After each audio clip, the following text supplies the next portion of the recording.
Sir నమస్కారం sir. నమస్తే.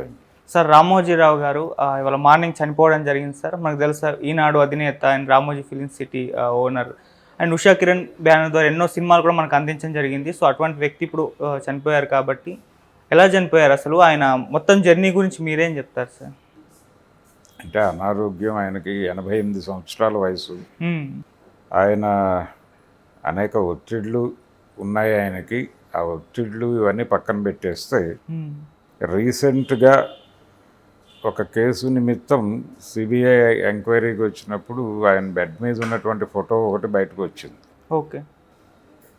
అంటే ఆయన మార్గదర్శి చిట్ ఫండ్ సంబంధించి ఆ నిధుల మళ్లింపుకి సంబంధించి కొన్ని అవకతవకలు జరిగాయి, అంటే చట్ట ఉల్లంఘన జరిగింది అనేది ఒక ఆయన మీద కేసు ఫైల్ అయి ఉంది. అలాగే రాష్ట్ర ప్రభుత్వం కూడా ఇంప్లీడ్ అయినటువంటి కేసులు ఉన్నాయి ఆయన మీద. ఆ క్రమంలో ఎంక్వైరీ కోసం వచ్చినటువంటి అధికారులతో ఆయన మాట్లాడే సందర్భంలో ఆయన బెడ్ మీద ఉన్నటువంటి ఫోటో ఒకటి బయటకు వచ్చింది. కొంత ట్రోల్ అయింది కూడా అది. అయితే వయసు రీత్యా వచ్చినటువంటి అనారోగ్యాలు, ఆయన జీవితం చాలా సాధారణంగా ప్రారంభమైంది. కృష్ణా జిల్లా పెదపారుపూడి అనే గ్రామంలో జన్మించాడు ఆయన 88 ఏళ్ల క్రితం. అక్కడి నుంచి ఆయన చదువు గుడివాడలో నడిచింది. గుడివాడలోనే ఆయన స్కూల్ ఎడ్యుకేషన్ అక్కడే జరిగింది, అలాగే ఆయన కాలేజ్ ఎడ్యుకేషన్ కూడా అక్కడే జరిగింది. గుడివాడ నుంచి ఆయన మొదట అడ్వర్టైజ్మెంట్ రంగంలోకి వెళ్ళాడు. ఉపాధి వెతుక్కుంటూ అడ్వర్టైజ్మెంట్ రంగంలోకి వెళ్ళారు. ఆయన స్వయంగా ఒక అడ్వర్టైజ్మెంట్ ఏజెన్సీ ప్రారంభించాడు. అయితే మొదటి వ్యాపారం ఆయన చేసింది చిట్ ఫండ్ వ్యాపారమే. చిట్ ఫండ్ వ్యాపారంతోనే ఆయన జీవితం ప్రారంభించాడు. ఒక రకంగా చిట్ ఫండ్ వ్యాపారానికి ఆయన మార్గదర్శిగా నిలబడ్డాడు. ఓకే. ఆయనతో ప్రయాణం ప్రారంభించినటువంటి చిట్ ఫండ్ కంపెనీలు చాలా కాలగర్భంలో కలిసిపోయినాయి.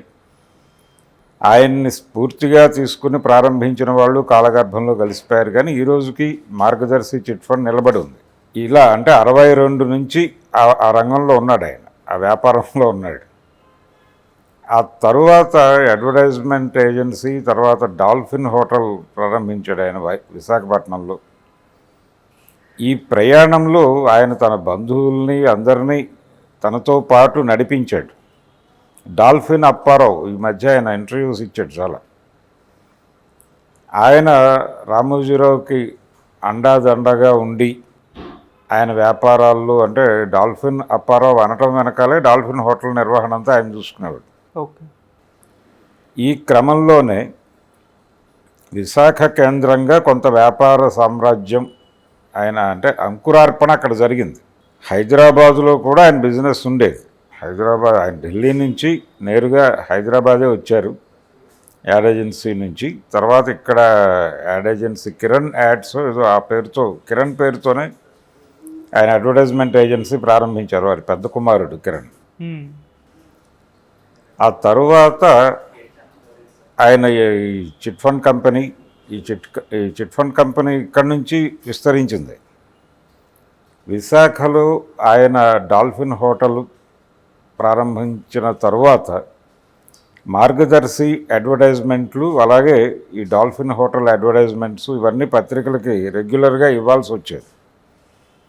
ఈ ఇచ్చే క్రమంలో ఇవే డబ్బులు పెట్టి మనం పత్రిక పెడితే ఎలా ఉంటుంది అనేది చిన్న ఆలోచన వచ్చి, ప్రతి ఇంటికి ఉచితంగా పేపర్ వేసేస్తే ఈ అడ్వర్టైజ్మెంట్ వాళ్ళ ఇంట్లోకి వెళ్ళిపోతుంది కదా. ఉచితంగా వేసిన ఆ రోజుల్లో పేపర్ ఒకటే కదా మాధ్యమం, ఇంకేమీ లేదు. పొద్దున్నే లేచి పేపర్ చదివేవాళ్ళు ప్రతి ఒక్కళ్ళు, అదొక కార్యక్రమంగా. ఆ రోజుల్లో ఒక జోక్ ఉండేది, అంటే ఆంధ్రపత్రిక చదవకపోతే కడుపు కదలదు అన్న లెవెల్లో జోకులు ఉండేవి.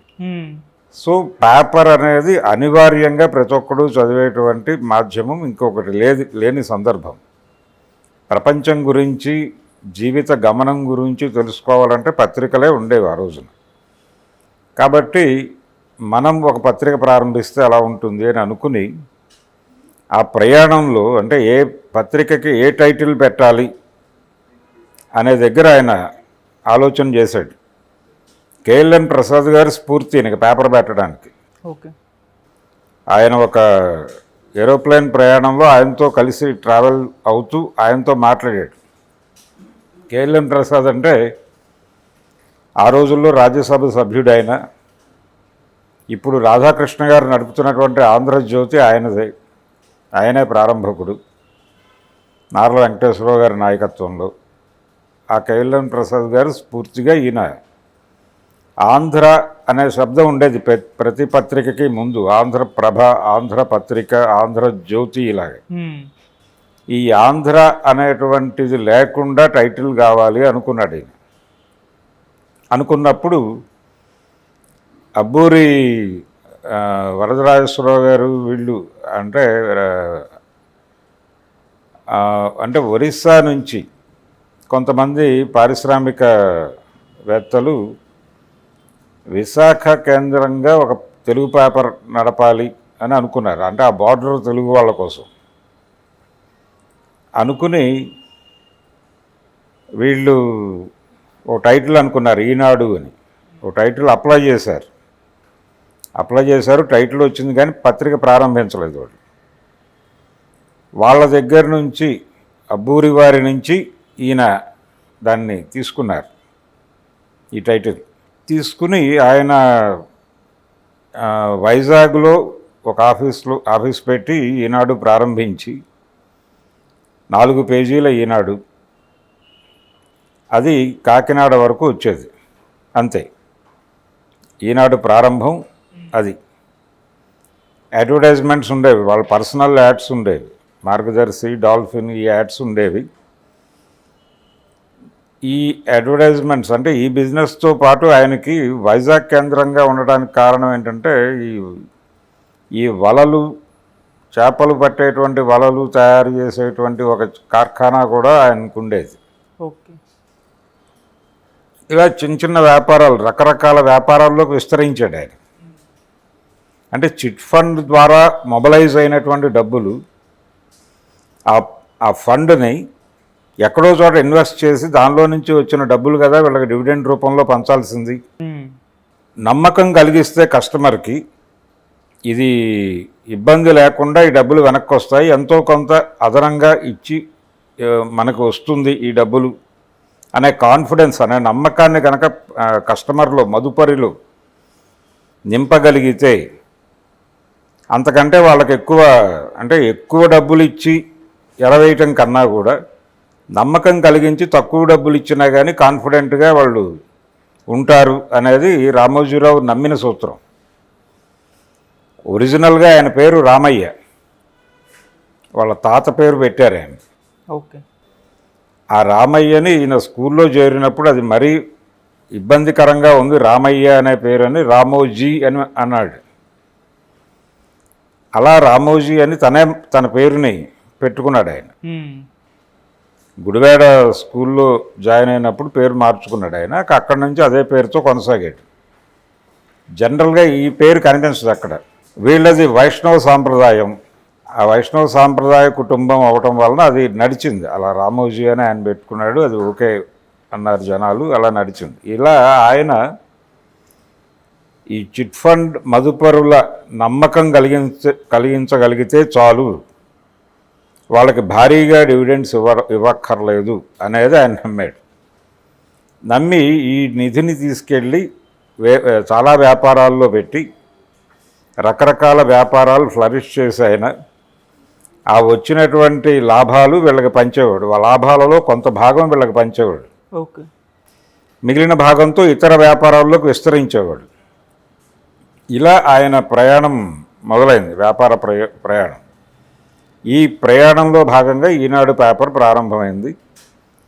ఈనాడు ప్రారంభించిన తర్వాత దాన్ని అంటే జనాలలో మంచి ఒక రకమైనటువంటి గుర్తింపు సంపాదించింది. అది కాకినాడ వరకే వచ్చేది. అయినప్పటికీ జనాలు దాన్ని ఓన్ చేసుకోవటం మొదలుపెట్టారు. కొత్తగా అనిపించింది. రెండోది, కొంత వామపక్ష రాజకీయ ప్రభావం ఉండేది ఆయన మీద. ఆయన బాల్యంలో గుడివాడ ప్రాంతం ఉండటం, ఆ ప్రాంతంలో కమ్యూనిస్ట్ రాజకీయాల ప్రభావం ఉండటం, కేజీ సత్యమూర్తి లాంటి నాయకుల తో కొంచెం సన్నిహితంగా తిరిగినటువంటి తరుణం అది యవ్వనంలో ఉన్న సమయంలో. అదే సత్యమూర్తి గారితో చివరి వరకు, ఆయన చనిపోయే వరకు ఈయన ఆ రిలేషన్ మెయింటైన్ చేశాడు రామోజీరావు. ఈ ప్రయాణంలో అది కూడా కొంత వామపక్ష భావజాలం కూడా ఇంకింది ఈయనకి. కానీ అది తన వ్యాపార విస్తరణకి ఇబ్బంది కలగకుండా చూసుకున్నాడు ఆయన. చూసుకుని ఎంత కాన్షియస్గా ఉండేవాడంటే, ఆయన విశాఖలో సిపిఐ జాతీయ మహాసభలు జరిగితే ఒకసారి ఆ సభలకు సంబంధించిన భోజనాల ఏర్పాట్లు ఇలాంటివేవో షేర్ చేసుకున్నాడు ఆయన. చేసుకున్నప్పటికీ తన పత్రిక సంపాద వర్గాన్ని కూర్చోబెట్టి ఆయన చెప్పింది ఏంటంటే, మనం ఈ సభలకి సహకరిస్తున్నాం, అంత మాత్రం చేత ఆ సభలను బ్యానర్ ఐటమ్గా పెట్టక్కర్లేదు. దానికి సంబంధించిన వార్త ఎక్కడ ప్లేస్ చేయాలో అక్కడే ప్లేస్ చేయండి, ప్రాధాన్యత ఇవ్వద్దు. కానీ ఆ సభలకి మనమే చేస్తున్నాం అన్ని ఏర్పాట్లు ఓకే అని చెప్పాడు. అదే ఆయన ధోరణి, ఒరిజినల్ రామోజీరావు అది. ఇలాంటి నడకతో ఆయన ఈనాడుని ఇక్కడికి విస్తరించాడు, హైదరాబాద్కి విస్తరించిన తర్వాత విజయవాడ. ఈ క్రమంలో ఆయన వెంగళరావు గారికి చాలా దగ్గరగా ఉండేవాడు. ఈ ప్రయాణంలో తన వ్యాపార విస్తరణ, కాంగ్రెస్ పార్టీతో కొంచెం సన్నిహితత్వము. సంజయ్ గాంధీ గారు విజయవాడ వచ్చినప్పుడు ఆయనతో ఈయన వెళ్ళి ఆ రిసీవ్ చేసుకున్నటువంటి వాళ్ళలో రామోజీరావు కూడా కనిపిస్తాడు. ఇలా కొంచెం రాజకీయ నాయకులతో సన్నిహితంగా ఉంటూ వ్యాపార విస్తరణ చేసుకుంటూ ఈ ప్రాసెస్లో ఈనాడును విస్తరిస్తూ, ఎప్పుడైతే ఈనాడు విస్తరణ కార్యక్రమం మీద దృష్టి పెట్టాడో ఆయన చాలా కాన్షియస్గా డెడికేటెడ్, అలాగే జర్నలిజం పట్ల ఒక నిమగ్నత ఉన్నటువంటి కొంతమందిని పోగు చేయగలిగాడు. అందులో నార్ల వెంకటేశ్వరరావుతో ఎలాగైతే ఆంధ్రజ్యోతి ఒక ఇమేజ్ తెచ్చుకుందో, ఈయన ఒక 5-6 సంపాదకుల్ని తెచ్చి ఒక దగ్గర పెట్టి పత్రిక నడపాలి అనుకుని ఏబీకే ప్రసాద్ అక్కడి నుంచి వచ్చినవాడే. ఏబీకేతో పాటు డిఎన్ఎఫ్ హనుమంతరావు అంటారు, వారకట్టు హనుమంతరావు ఆయన పేరు. డిఎన్ఎఫ్ అంటే డేటా న్యూస్ ఫీచర్స్ అని ఒక, అది గన్ ఫౌండరీలో ఉండేది ఆఫీసు, ఇప్పుడు లేదు. ఓకే. హనుమంతరావు గారు కూడా ఈనాడు నుంచి వచ్చినవాడే. పొత్తూరు వెంకటేశ్వరరావు గారు అక్కడి నుంచి ఈనాడు ఎడిటోరియల్ దీనిలో ఉండేవాడు ఆయన. ఇలా రాంభట్ల కృష్ణమూర్తి గారు వీళ్ళందరితోనూ ఒక గ్రూప్గా ఏర్పాటు చేసి ఆ గ్రూప్ నేతృత్వంలో పత్రిక నడిపాడు ఆయన. అలాగే గజ్జల మల్లారెడ్డి గారు, వీళ్ళందరూ ఉండేవాళ్ళు అక్కడ. ఉండి దానికి ఒక స్వరూపాన్ని తీర్చారు. ఈనాడులో ఆయన దినఫలాలు కానీ వారఫలాలు కానీ వేయొద్దు అనేది ఒక స్టాండ్ తీసుకున్నాడు. ఓకే. అలాగే ఈనాడు వైజాగ్ నుంచి ప్రారంభమైనప్పుడే కొంచెం భిన్నంగా ఉండాలి అనే ఉద్దేశంతో సెక్స్ సైన్స్ అనేటువంటి ఒక ఫీచర్ ప్రారంభించాడు ఈనాడులోనే. డాక్టర్ సమరంగర్ విజయవాడ, ఆయన ప్రశ్నలు జవాబులు పద్ధతిలో ఆ శీర్షిక నడిచేది. ఇలా వైద్య విజ్ఞానము, ఇతర విజ్ఞానము, ఈ సెక్స్ లైఫ్కి సంబంధించిన జ్ఞానము ప్రపంచానికి కలిగించడం, అదొక చిన్న ఒక హాఫ్ పేజ్ వచ్చేది. ఆ తర్వాత దాన్నే ఆయన పుస్తకాలుగా వేసుకున్నారు సమరం గారు. ఇలా ఒక సైంటిఫిక్ అప్రోచ్ ఉన్నట్టుగా ఆ పత్రిక కనిపించేది. ఇది ఒక సెక్షన్ని అట్రాక్ట్ చేసింది. ఓకే. ఆ టైంలో సమాజంలో కొంచెం హేతువాద నాస్తిక ఉద్యమాలు, అలాగే ఎక్స్ట్రీమ్ లెఫ్ట్ ఉద్యమాలు అంటే నక్సల్బరీ ఉద్యమాలు ఇవన్నీ ప్రారంభం అవుతున్నటువంటి దశ. అప్పటికి ఈ హేతువాద నాస్తిక ఉద్యమాలు బలంగా వేళ్ళూనుకుని ఉన్నటువంటి సందర్భం. సో ఆ వాతావరణంలో ఈనాడు కరెక్ట్గా ఎమర్జ్ అయింది. ఎమర్జ్ అవడంతో అది జనాలకు కనెక్ట్ అయింది. అలాగే రామోజీరావు గారు అనుసరించిన పద్ధతి ఏంటంటే, ముందు అలవాటు చేయాలి మనం అని.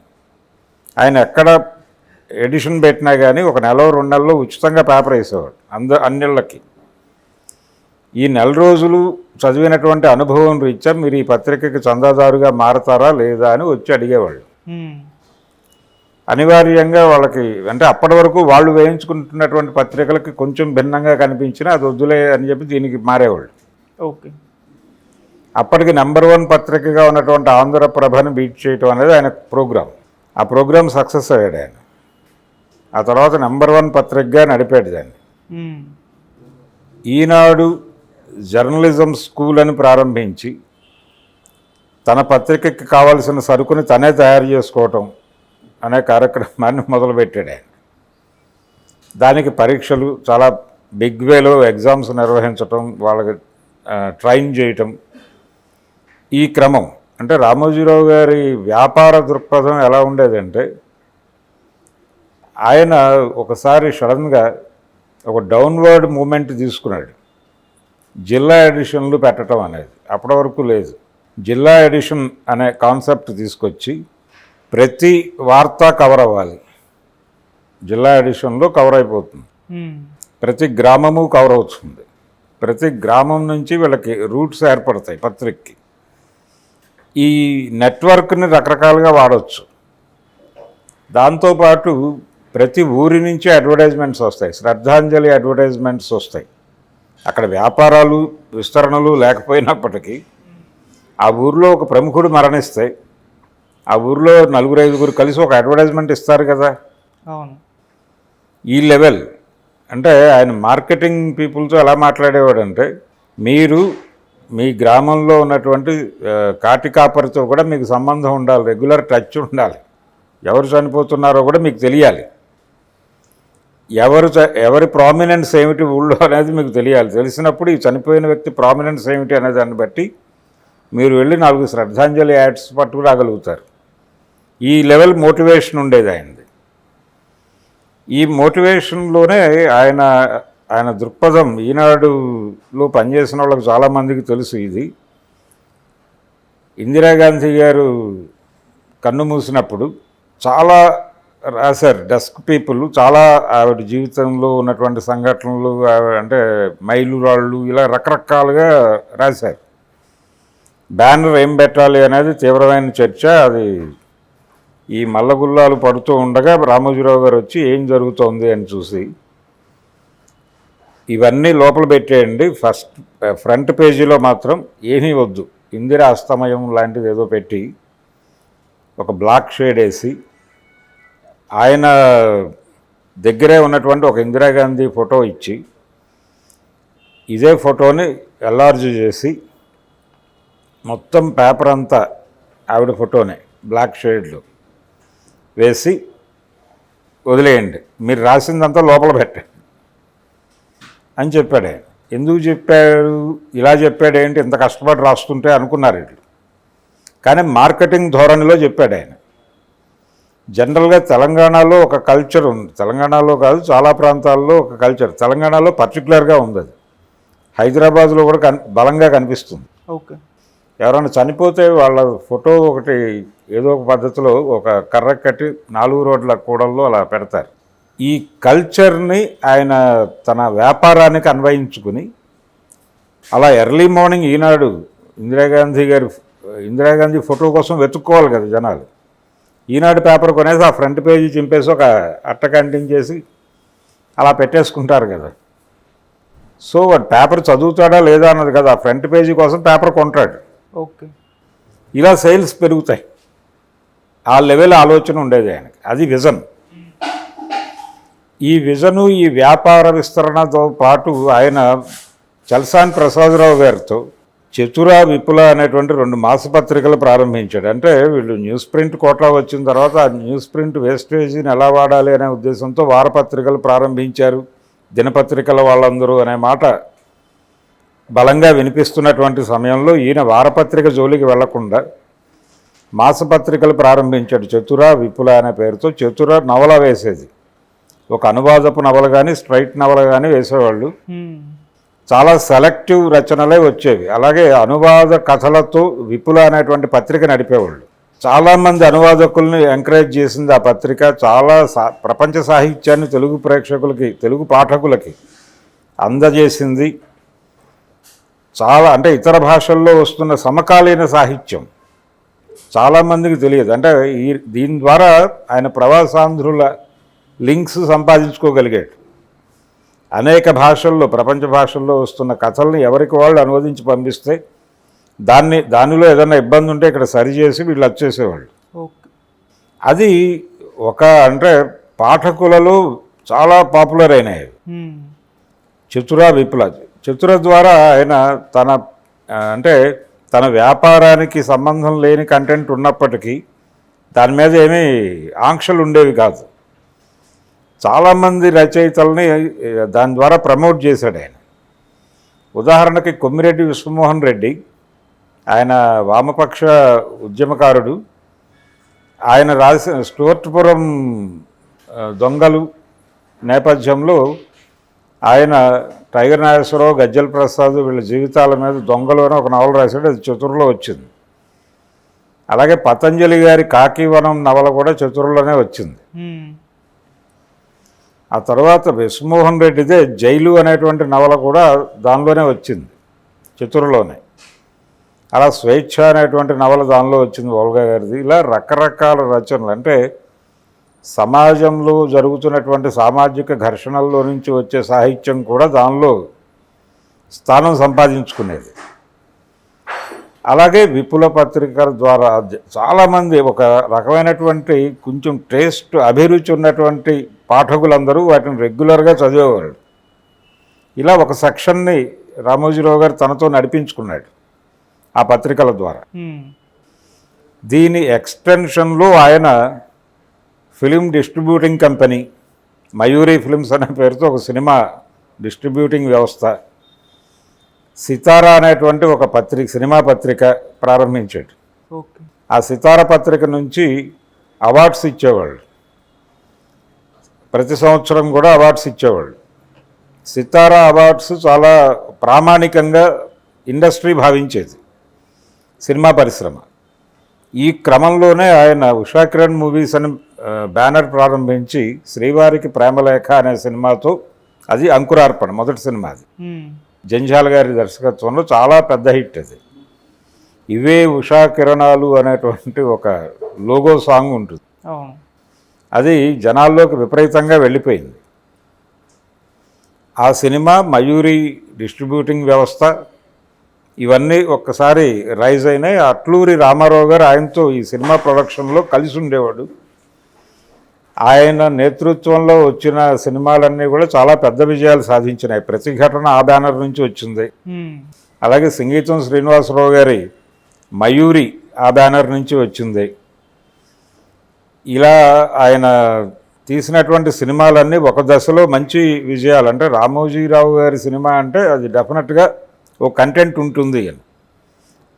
మౌన పోరాటం ఇలాంటి సినిమాలు అంటే జనం హృదయాలని టచ్ చేసేటువంటి సబ్జెక్టు అనుకుంటే దాని సినిమా తీసేవాడు ఆయన.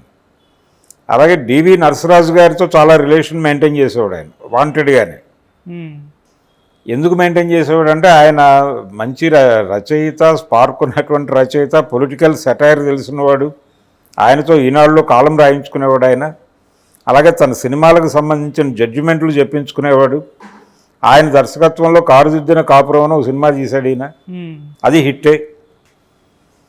అలాగే ఆయన అశ్విని నాచప్ప జీవితం మీద ఒక సినిమా, ఒక చిన్న బయోపిక్ లాంటిది తీశాడు.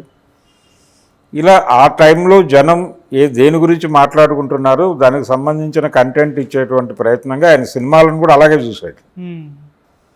ఆ ప్రయాణం నడిచింది. తర్వాత ఆ బ్యానర్ నుంచి, అంటే రామారావు గారు కొంచెం వయసు మీరిన తర్వాత, అట్లూరి రామారావు గారు వయసు మీరిన తర్వాత నుంచి కొంత ఆ బ్యానర్లో వచ్చిన సినిమాలు వైఫల్యం చెందటం మొదలైంది. తర్వాత స్ట్రైట్ వైడ్ డిస్ట్రిబ్యూషన్ నెట్వర్క్లే దెబ్బతిన్నటువంటి సందర్భంలో మయూరి కూడా మూత పడాల్సినటువంటి పరిస్థితి. అంటే బయ్యర్సు, థియేటర్ల వ్యవస్థ మారిపోయి, మాధ్యమాలు పెరిగిపోయి, ఈ గందరగోళంలో ఆయన ఆ వ్యాపారంలో కొనసాగలేదు. అలాగే ఆయన ప్రారంభించి ఆపేసినటువంటి, అంటే రామోజీరావు గారిది లక్కీ హ్యాండ్, ఆయన ఏ వ్యాపారం ప్రారంభించినా విపరీతంగా సక్సెస్ అని అంటారు. కానీ సోమా అని ఒక కూల్ డ్రింక్ ప్రారంభించాడు ఆయన పార్లే వాళ్ళకి పోటీగా. ఆ వ్యాపారం పెద్దగా అభివృద్ధి చెందలేదు, కానీ అక్కడికి ఆయనకు ఉన్నటువంటి ఢిల్లీ సంబంధాలు, ఉపేంద్ర లాంటి వాళ్ళతో ఉన్నటువంటి సన్నిహిత సంబంధాలతో రైల్వేస్లో ఆ డ్రింక్ అమ్మేలాగా చూశాడు ఆయన, ఆర్గనైజ్ చేశాడు సోమా. ఎక్కువ ట్రైన్స్లో అమ్మేవాళ్ళు దాన్ని, రైల్వే స్టేషన్లలో అమ్మేవాళ్ళు. అయినప్పటికీ నష్టాలు వచ్చినాయి, అది మూసాడు ఆయన. అలాగే న్యూస్ టైమ్ అని ఒక ఇంగ్లీష్ డైలీ పెట్టాడు ఆయన ఈనాడుతో పాటు. అది కూడా పెద్దగా లాభాలు తేలేదు, అందుకని ఆ న్యూస్ టైం కూడా క్లోజ్ చేశాడు ఆయన. అలాగే ఈ సినిమా ప్రొడక్షన్, ఇందాక మనం చెప్పుకున్నటువంటి జిల్లా ఎడిషన్స్కి వెళ్ళినప్పుడు చాలామంది ఏంటిది డౌన్వర్డ్ మూమెంట్కి వెళ్తున్నాడు రామోజీరావు అనుకున్నప్పుడు అక్కడి నుంచి ఆయన డబ్బులు జనరేట్ చేసి ఆ భూమిలోకి తవ్వటం అనే డౌన్వర్డ్ మూమెంట్లు అనేటువంటి ఒక తవ్వకం నుంచి రామోజీ ఫిలిం సిటీ అనేటువంటి ఒక అప్వర్డ్ మూమెంట్ని పుట్టించాడు ఆయన. ఆ పునాదుల మీద ఈ ఫిలిం సిటీ నిర్మాణం జరిగింది. ఆ తర్వాత ఆయన సినిమా వ్యాపారం, ఆయన ప్రొడక్షన్ సైడు మానేసినప్పటికీ ఫిలిం సిటీ వర్ధిల్లుతోంది. ఇప్పుడు అనేక భాషా చిత్రాలు, హిందీ సినిమాలు కూడా ఇక్కడ తీస్తున్నటువంటి పరిస్థితి. అవును, అంటే ఒక బిగ్ స్టూడియో డ్రీమ్ చేశాడు ఆయన. ఈ ప్రాసెస్లోనే బయట సామాజిక పరిస్థితులు మారాయి, సమాజం లెఫ్ట్ నుంచి కొంత రైట్కి తిరిగింది, వామపక్ష భావజాలానికి అంటే మార్కెట్ ఉంది అనుకున్నటువంటి దశలో మన పేపర్లో దినఫలాలు వారఫలాలు వేయకూడదు అన్న రామోజీరావు గారే ఎప్పుడైతే రైట్ రాజకీయాలకి ప్రాధాన్యత పెరుగుతోంది అని అనిపించిందో, అంతర్యామి లాంటి కాలమ్స్ వచ్చినాయి ఆయన పేపర్లో, దినఫలాలు వేయటం ప్రారంభించారు, వారఫలాలు వేయటం ప్రారంభించారు వాళ్ళ సండే సప్లిమెంట్లో. ఆ తర్వాత ఇప్పుడు భక్తి ఛానల్ ప్రారంభిస్తున్నారు వాళ్ళు. ఈ ప్రాసెస్లోనే ఆయన ఒక స్పిరిచువల్ సిటీ ఒకటి, అంటే దేశంలో ఉన్నటువంటి అన్ని తీర్థయాత్ర ప్రాంతాల దేవుళ్ళ నమూనాలని ఒకచోట పెట్టి ఒక భక్తి సిటీని నిర్మించాలి అనేటువంటి లాంటి ఆలోచన కూడా చేశాడు. ఆ ప్రయాణం ప్రారంభమవుతున్నటువంటి దశలో రాజకీయంగా వచ్చినటువంటి పరిణామాలు, ఆయన కొంత ఒత్తిడికి గురవటము, ఆయన మీద కేసులు, ముఖ్యంగా ఉండవల్లి అరుణ్ కుమార్, వైఎస్ రాజశేఖర రెడ్డి రోజుల్లో మార్గదర్శి మీద, అంటే ఆ ఫండ్ని ఇతర వ్యాపారాల్లోకి మళ్లించటం అనేది చట్టబద్ధంగా జరుగుతోందా అనే విషయంలో ఆయన కొంత పరిశోధన చేసి హిందూ అవిభక్త కుటుంబం తాలూకా ఆస్తులు, నిర్వహణ, ట్రస్టులు, దీనికి సంబంధించి ఉన్నటువంటి నిబంధనలు, వీటన్నిటినీ పరిశోధించి ఆయన కేసులు వేశాడు. ఆ కేసులు చాలా ఇబ్బంది పెట్టినాయి రామోజీరావుని. ఒక దశలో రాజశేఖర రెడ్డి మరణానంతరం అది పక్కకి వెళ్ళిపోయింది అనుకున్నాడు ఆయన. అంటే పొలిటికల్ ఐక్య సంఘటన నడిచేది రామోజీరావు గారి దగ్గర. ఇతర పార్టీల ఐక్య సంఘటనలు ఎలా ఉంటాయో, ఇప్పుడు తెలుగుదేశం పార్టీ మొన్న ఐక్య సంఘటన కట్టింది చాలా పార్టీలతో, దానికి కొన్ని పరిమితులు ఉంటాయి. బయట శత్రువులైనటువంటి వాళ్ళు కూడా రామోజీరావు గారి ఐక్య సంఘటనలో మిత్రులుగా ఉన్నటువంటి సందర్భాలు అనేకం ఉన్నాయి. ఓకే, ఆయన కేసీఆర్తోనూ, చంద్రబాబుతోనూ, జగన్తోనూ, వీళ్ళందరితోనూ స్నేహం చేసే ప్రయత్నమే చేశాడు. ఏ సమయంలో ఎవరున్నప్పటికీ, వైఎస్తో కొంత విభేదాలు వచ్చినప్పటికీ తర్వాత ఆయన కొంత సానుకూలత సంపాదించుకున్నాడు ఆ ఏరియాలో కూడా.